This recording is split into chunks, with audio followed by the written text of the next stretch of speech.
Yeah, I think I'd like to make that the theme of office hours. That one right there. Right. Welcome everybody.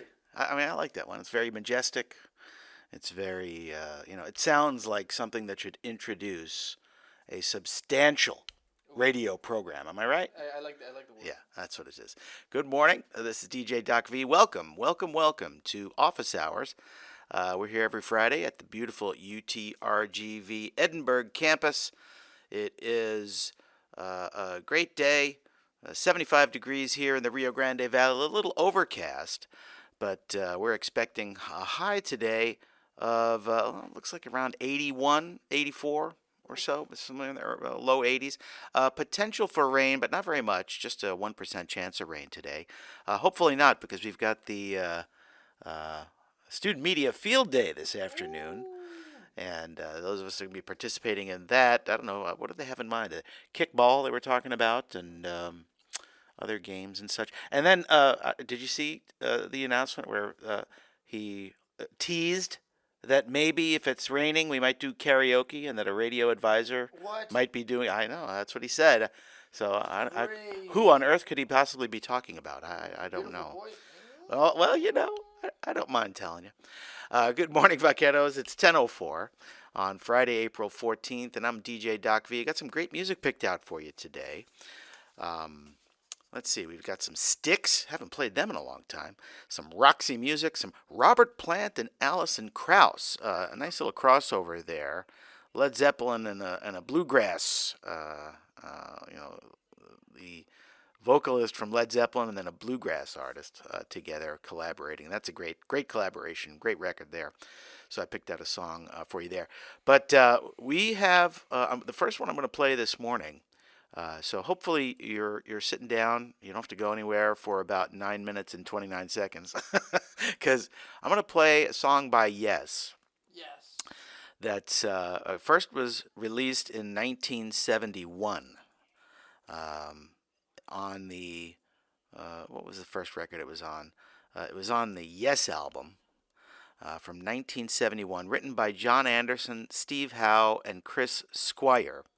The song's in three parts, or movements, if you will. It's a song called Starship Trooper, and you really, honestly, you're not going to hear this on commercial radio. What other commercial station is going to play a 9-minute Yes song? What? Good luck, man. In three movements, this is Starship Trooper from the Yes album, only on Vaquero Radio, the Valley's student station. There's a little Led Zeppelin for your Friday morning with Hey, Hey, What Can I Do? First made available on the Led Zeppelin box set that was released in September of 1990. That was a song that got some radio play, but consumers were like, hey, where can I get my hands on that? And so you had to buy the box set just to get that one song.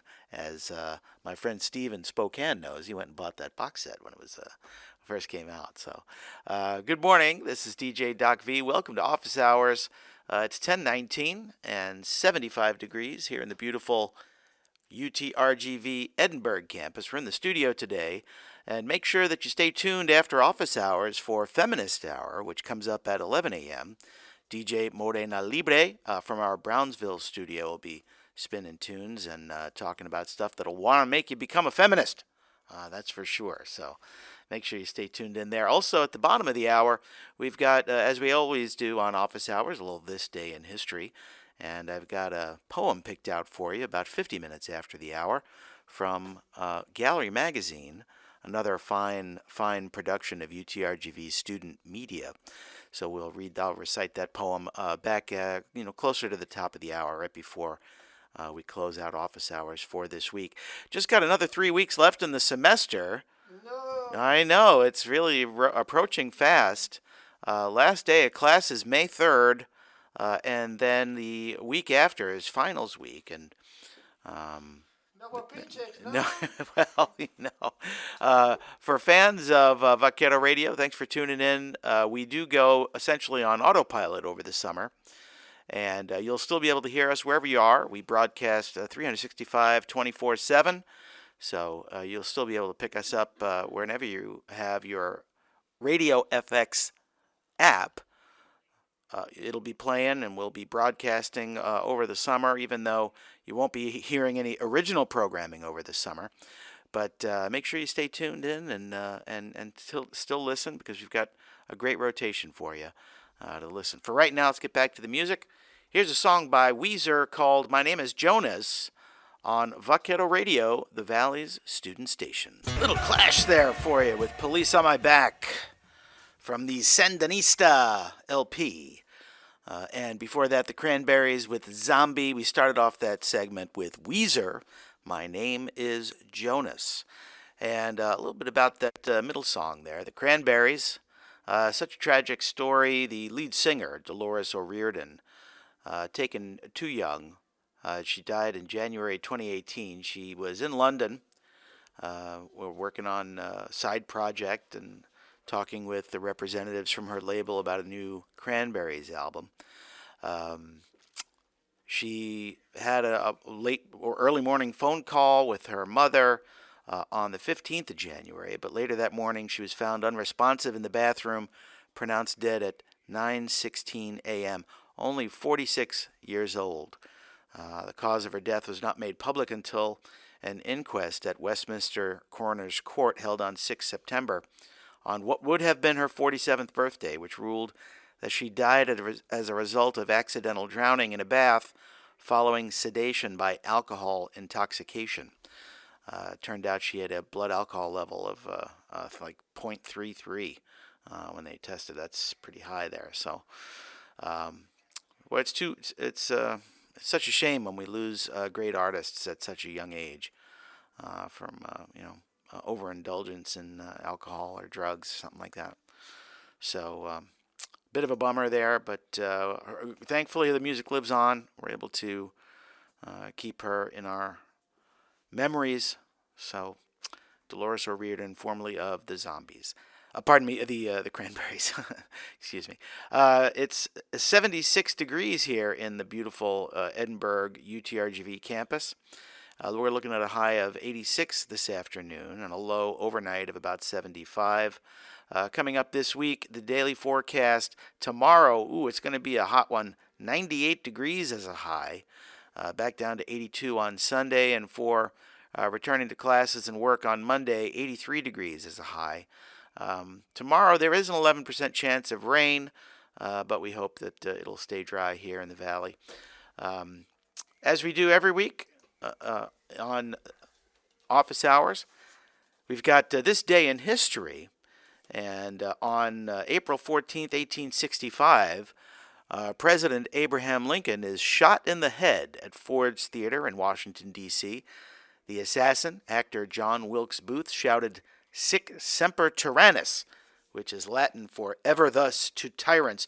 The South is avenged," as he jumped onto the stage and fled on horseback. Lincoln died the next morning. Booth, who remained in the North during the war despite his Confederate sympathies, initially plotted to capture President Lincoln and take him to Richmond, Virginia, the Confederate capital. However, on March 20th, 1865, the day of the planned kidnapping, the president failed to appear at the spot where Booth and his 6 fellow co-conspirators lay in wait. 2 weeks later, Richmond fell to Union forces. But in April, the Confederate Army's near collapse across the South, Booth hatched a desperate plan to save the Confederacy. So that was on April 14th of 1865.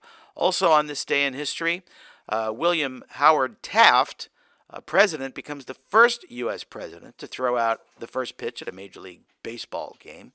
William Howard Taft, the Republican president who succeeded Theodore Roosevelt in that office, would then have to run against his friend and political mentor in 1912, as Roosevelt is denied the Republican nomination and bolts the party for the Progressive Party, also known as the Bull Moose Party.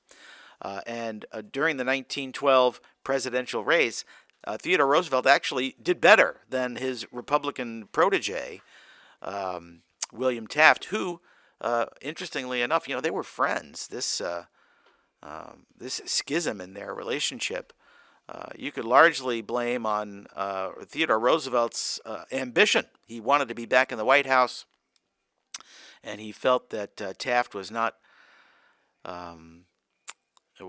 really carrying on the progressive flag because Teddy Roosevelt was a progressive Republican, and so he bolted the party and ran as a progressive candidate for president, also known as the Bull Moose Party, and did better than Taft did, but ultimately that led to Woodrow Wilson winning that election in 1912.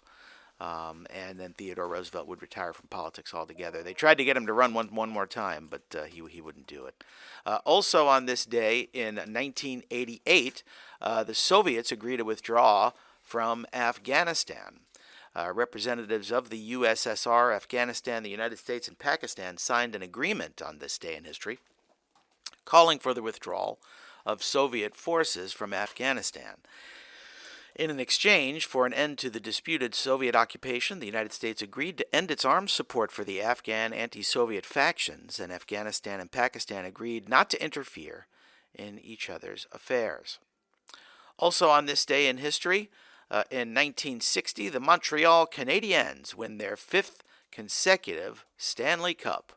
On April 14, 1960, they defeated the Toronto Maple Leafs to win the Stanley Cup for a record fifth year in a row. The Canadiens reached the Stanley Cup Finals after sweeping the Chicago Blackhawks in 4 games, while the Leafs defeated the Detroit Red Wings 4-2. So the Canadiens win the Stanley Cup. Then, after doing it five years in a row, that's something else, right? In 1986, U.S. bombs the terrorist and military targets in Libya. The United States launches airstrikes against Libya in retaliation for the Libyan sponsorship of terrorism against American troops and citizens. The raid, which began shortly before 7 p.m. Eastern Standard Time, involved more than 100 U.S. Air Force and Navy aircraft and was over within an hour. 5 military targets and terrorism centers were hit, including the headquarters of Libyan leader Muammar al-Gaddafi. During the 70s and 80s, Gaddafi's government financed a wide variety of Muslim and anti-imperial groups worldwide, from Palestinian guerrillas and Philippine Muslim rebels to the Irish Republican Army and the Black Panthers. That's another, maybe not this day in history, but something that did happen 25 years ago, the Good Friday Agreement. President Biden was in Ireland to commemorate the 25th anniversary of that agreement, which brought about an end to the Troubles, in which Northern Ireland was, a war zone for many, many years. Folks that were fighting against British rule and wanting the counties in the north to reunite with the Republic of Ireland. So it was basically a sectarian, almost a civil war, really, between Catholics who were largely Republicans, wanted to be part of the Republic of Ireland, and Protestants who were largely royalists, wanted to remain as part of the United Kingdom. So that's another milestone, if not this day in history, certainly a milestone in American history. Back to the music for now. We've got a few more songs coming at you. This one here, this is a live edition of the song Lorelei by Styx, and hope you'll enjoy it here, only on Vaquero Radio, the Valley's student station. Thank you, Dr. Bailey, for that vote of confidence. It is a great thing to listen to. So thanks for tuning in to Office Hours. This is DJ Doc V. Just got a little bit of time left with you, but make sure you don't go anywhere else. Coming up at 11 o'clock is the Feminist Hour with DJ Morena Libre out of our Brownsville studio, so make sure you stay tuned into her. You heard Subdivisions by Rush from their Signals LP, and we started that off with Lorelei by Styx. That was a live one there. Hopefully you enjoyed that. As we do every week, I've got a great poem picked out for you. This one is from the 2022 edition of Gallery Magazine, another great production of UTRGV student media. This is a poem called Effigy by Nathan Phillip. Mark many times over the day of my dying, let it be written indelibly in the hills. Chisel my name into the mountain walls and build on the beaches of my birth a most wondrous fire, a morning pyre, to remember me by. Let the light of it shine from coast to wicked coast, and let the smoke of it choke the redwood forests. Let my dying mark the world, so that in 10 times 10 generations, when they gaze in studied awe upon the lone and wondrous ruin of old Mother Earth, they will not need to wonder who did this awful thing, or for whose sake it was done, because my name alone will remain writ into the bones. That's a poem called Effigy by Nathan Phillip from the 2022 edition of Gallery Magazine. You're only going to hear that on Vaquero Radio, the Valley's student station. Keep in mind that the baseball team, they're on the road this week at Utah Valley. But next weekend, they are back in the Rio Grande Valley. And on Saturday, April 22nd, they're hosting Bark in the Park, which is dogs will be allowed into the UTRGV baseball stadium for the game against Abilene Christian on Saturday, April 22nd at 6:30 p.m. The first 200 dogs in attendance will receive UTRGV bandanas. Gates open at 5:30. Yaki Animal Rescue and Canines in Action Academy will offer information and programming during the game. Tickets are on sale now and can be purchased at utrgvtickets.com. Dogs get in free. Dog owners must purchase tickets, though. After you purchase tickets, owners should check in with their dogs at the far left gate at the front of the UTRGV baseball stadium. Owners will then be asked to complete an attendance waiver. So, Bark in the Park, Saturday, April 22nd at the UTRGV baseball stadium with the Vaqueros playing Abilene Christian here on the home field in Edinburgh. So make sure if you're available for that, should be a great time. For now, remember I promised you that Robert Plant song. Here it comes. This is Gone, Gone, Gone from Robert Plant and Allison Krauss. Have a great Friday, Vaqueros. It's DJ Doc V, office hours, and have a great day. Great